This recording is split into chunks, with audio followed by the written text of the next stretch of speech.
दरम्यान नागपंचमीच्या दिवशी वर्धा जिल्ह्यातील आष्टी तालुक्याच्या नरसिंगपूर येथील शेतकऱ्याचा वाघाच्या हल्ल्यात मृत्यू झाला। विशेष म्हणजे हा शेतकरी नागपंचमीची पूजा करत असतानाच वाघाने हल्ला केला आणि त्यानंतर परिसरात एकच खळबळ उडाली। या नरभक्षक वाघाच्या शोधात गेल्या 2 दिवसांपासून वन विभागाचे 40 कर्मचारी अक्षरशः जंगल पिंजून काढतायत।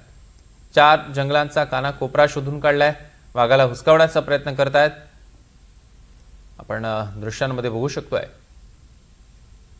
या शोध मोहिमेचा आढावा घेतला आमचे प्रतिनिधी निलेश बंगाले यांनी।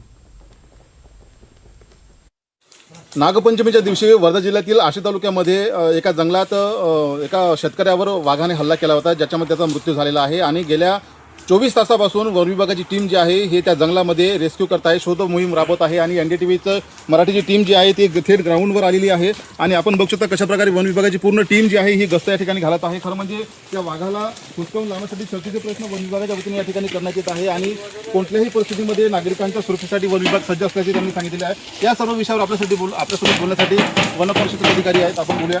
साहेब, कशी स्थिती आहे सध्या, वाघाची काय स्थिती आहे?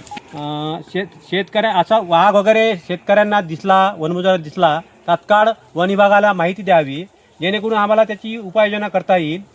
आणि नागरिकांनी विनाकारण वाघाजवळ जाऊ नये आणि वाघाचा पाठलाग पण सुद्धा करू नये।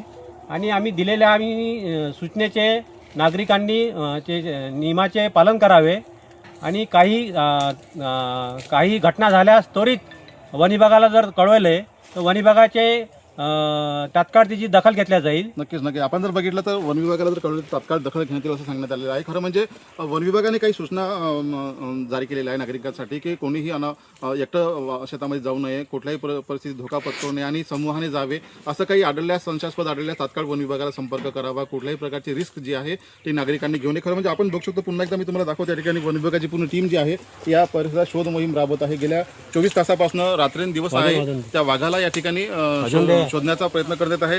आवाजही करण्यात येत आहे, म्हणजे जेणेकरून जवळपास जर काही असला तर ते पडून जाईल। त्यामुळे एकंदरीत आपण जर बघितलं तर वन विभाग जो आहे नागरिकांच्या सुरक्षेसाठी सतर्क असल्याचे पाहायला मिळत आहे।